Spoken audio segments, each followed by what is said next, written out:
Hi, my name is Sharon Wallace and I want to do a little short video clip to help all our new starts right across the team with getting up and getting started and getting new shows in the diary.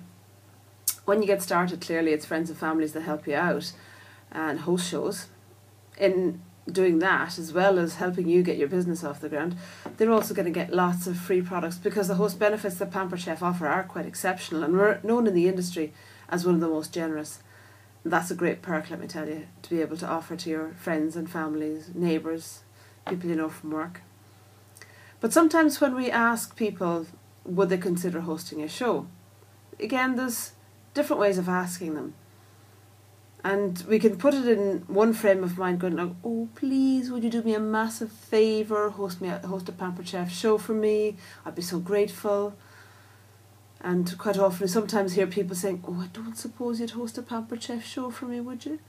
And we don't often give off the right signals when we're asking people to host.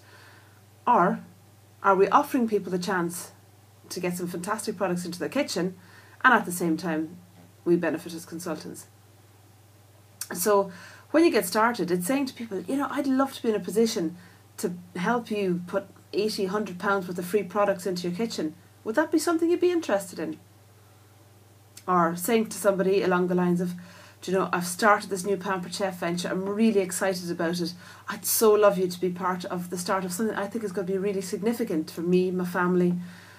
Would you like to host a show? I'd really appreciate it. And the benefits you're going to get are X, Y, Z. So, you know, there's two styles of asking. So have a think about how you're talking to people and when you're inviting them to consider hosting a show. Quite often as well, and this is applicable to consultants, existing consultants, when you're asking people at order time or when you're making customer care calls, asking them, are they interested in hosting, offering them the chance to earn some free products of their own. And, you know, quite often some people say, oh no, I couldn't possibly host right now, I don't have any money. Well, in response to that, what I would say is that when you host a show, all you simply need to do is buy a bag of ingredients, and sometimes our recipes can cost as little as, you know, £6 or £7. The host doesn't have to put on a major spread, and that can be a bit of an issue really. If a host is putting on a massive spread, people are going to think that that's what everyone has to do, which is not the case at all. All the host really needs to do is buy a bag of ingredients, maybe a few bottles of wine, a couple of bottles of wine, some crisps and dip, that's it. So it doesn't need to be a major expense for the host. I have a fly flying through my screen at the moment, if you're wondering what that is. Joy. Moving on. Okay, another objection we often hear is, oh, I couldn't possibly host, I don't have space. Now, because it's a cooking show, people are often under the misconception that it needs to be held in your kitchen. That's not true. I would say the majority of shows I've held, I've been the consultant at, I've done in sitting rooms, living rooms, dining rooms, family rooms. I'll draw the line at the bedroom or the bathroom. But yeah, it doesn't necessarily have to be a hall, or a kitchen. So, you know, it's worth quizzing the host, the potential host, as to where she thinks she might have to have it. Also bear in mind, she might have had experience of a show that had 20, 25 people there. And she might think to herself, I couldn't possibly host. The most I could fit into my sitting room is maybe 12, maybe 13. That's absolutely fine. So it is worth probing a little deeper. If it is the case that, you know, she doesn't feel she has the space, that host also has the opportunity to co-host. So, you know, if she has a friend or a family member, a neighbour who lives nearby maybe, who has a slightly bigger house or a little kitchen or a bigger kind of living room, dining room space, maybe they could co-host together and split the host benefits, because the opportunity to co-host is there too. Again, somebody else goes, well, I don't have enough friends. Again, it may be the case they were at a massive show and think that's what they need. But it's worth considering as well, let's have a sit down and see, you know, who would we invite along. Quite often, you know, people say, oh, I'm new to an area. I don't know my neighbours as such. But quite often, you know, that's a great opportunity for saying to them, let me come along and do a show with you. And it's a great low-key opportunity to meet your neighbours. Just invite them along and say to them, be upfront and say, I know we've not had the opportunity to meet before, but I'm hosting a Pampered Chef show and I'd love the opportunity for you to come along, and it's low-key, it's a chance for us to meet each other and get to know each other a little bit better. A lot of people have used that in the past to host shows. Also as well, if you've the not enough friends idea is again another opportunity to co-host. Also the opportunity as well for getting outside orders at your place of work if you don't feel you have enough friends to invite along to your home. An awful lot of people say, oh no, hosting's just not my thing, it's not my cup of tea.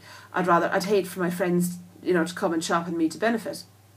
And some people have that opinion.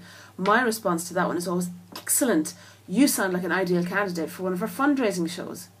And then go on to explain that a fundraiser is simply the same, whereby a host would nominate a charity or voluntary group of their choice, and then a percentage of the sales on a sliding scale will go towards that fundraiser, that voluntary group.